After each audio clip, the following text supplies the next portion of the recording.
Hey YouTubers, Trad Archer here.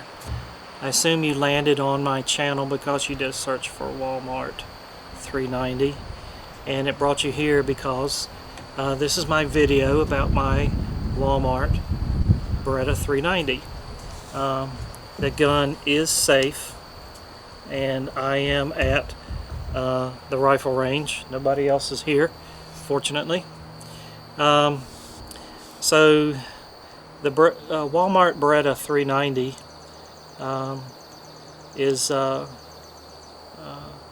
it's not really mysterious, but I had to go searching for information about it only because it intrigued me. I love the gun. I would probably never sell it. Some guys say never, but I like it that much. I don't see myself ever getting rid of it. But distinctive things about the gun, in order to get it in that price range, I guess. The receiver is aluminum, and it is the humpback or angled back, square back, whatever you want to call it. It has a parkerized barrel instead of blued. It comes with black plastic forend. I've had mine dipped. It also comes with black plastic stock, and this one has also been dipped, but this is not the original stock. The original stock does not have the inserts on the grip, and it also does not have a recoil pad. It has a plastic butt plate, and it's about 14 inches long, which is way too long for my short arms. So the first thing I did was replace the stock. This stock I got online for like $60, and it is from an Extrema 2, and the Extrema 2 of course can be equipped with Beretta's recoil reduction system, so I could technically buy one and put that on here, but a little rich for my blood for, you know, a $400 gun. But you can put an adapter in here, and I'm running a 1/2 inch spacer and Beretta's recoil pad. They don't make these recoil pads anymore, so I got to take care of this one. But I can put a 1-inch spacer in if I want to. But for me, the 1/2 inch works fine. And so when I'm shooting 5 stand at the range, I will shoot a 1/2 inch spacer, and if I go duck hunting with heavy clothes on, then I might actually take the spacer out to make it shoulder easier. The other thing that's missing is the magazine cutoff, and I've not really missed it. Sometimes waterfowlers like them because it allows you to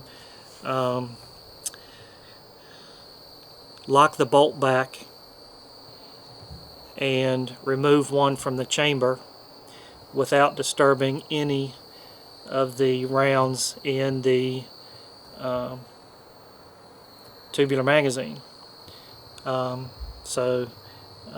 Sometimes waterfowlers like that. This gun's been through with me through thick and thin. I take it in my creek boat. I take it duck hunting.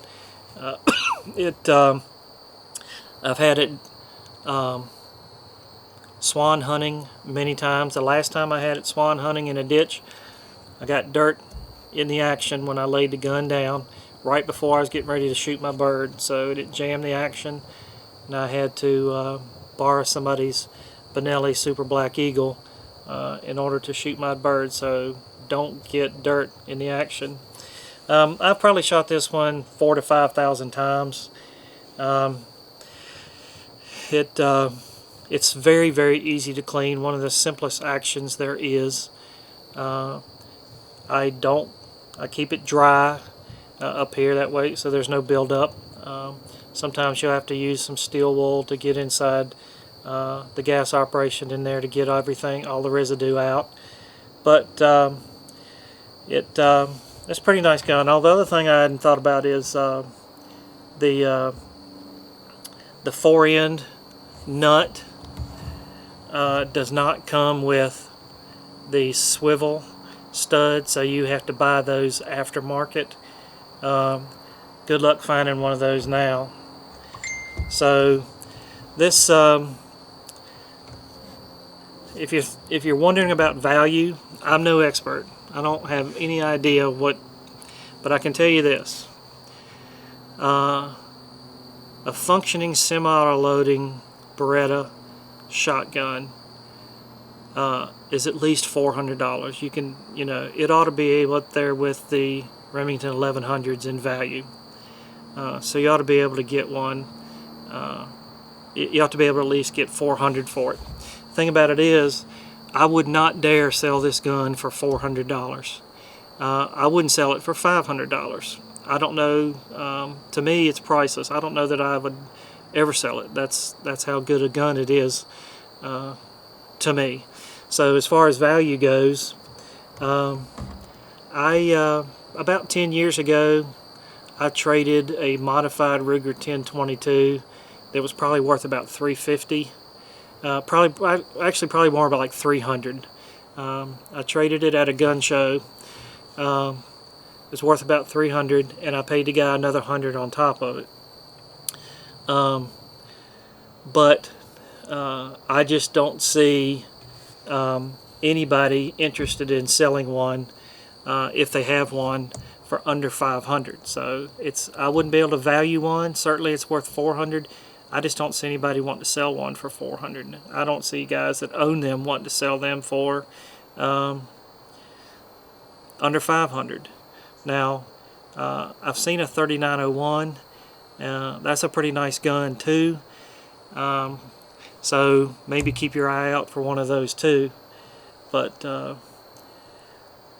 hopefully I've answered all your questions about Walmart's Beretta 390. And I love this gun. You probably love your gun. And if you don't have one, you might wish you had one, because, like I said, I never had a bit of trouble out of this one. It can shoot anything I put in it, and that means anything. Absolutely anything I put in it. It will shoot anything, and it shoulders well. It's very, very durable, and it's very, very reliable. The only time I've ever had any trouble out of it is when I should have cleaned it before a 5-stand match, and on occasion I'd get a failure to chamber another one in there. The bolt just didn't come back. Well, of course, that was my fault. When the gun's clean, never had a bit of trouble out of it, and that was probably 400 to 500 shots after that. So I'm not a great shot. When I shoot 5-stand, I probably average about 17 or 18. I'm happy if I get 20, but I have fun, and I have fun using this gun. So enjoy your Beretta 390.